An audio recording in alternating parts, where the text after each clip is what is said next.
Welcome to the continuing series where I go over the different parts of the bankruptcy petition. Now, I'm going straight off the court's website, so it might seem like things are out of order when you're working on your petition, but I'm just going down the list to make it easier to not be jumping around, just hit each individual spot. Now, here we're focusing on the statement of intention. As you can see here, it's official form 108. And what this form does is very simple, it's very basic, but it's also very important.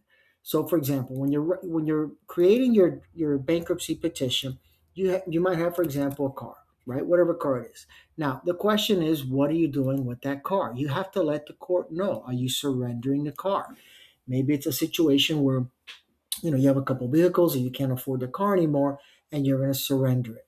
That is going to be listed. Remember it when you go over your assets and your petitions, you're not going to exempt that on Schedule AB, and you're going to put it as unsecured debt.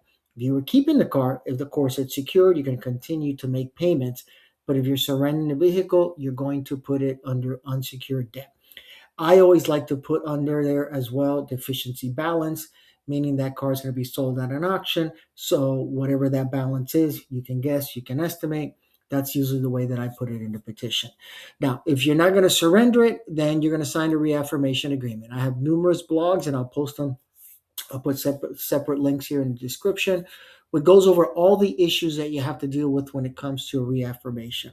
For example, lawyers don't always sign the reaffirmation agreement with their clients, and I get into that detail because a lot of times what happens is, let's say they believe the client, the debtor cannot afford that debt, or maybe they're upside down because lawyers could, as odd as it might sound, be held liable for this, especially since they're putting their name on it.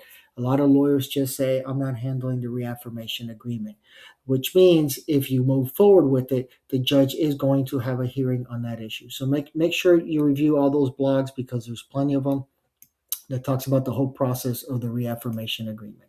Now, retain and redeem. This usually means we're talking about a buyout.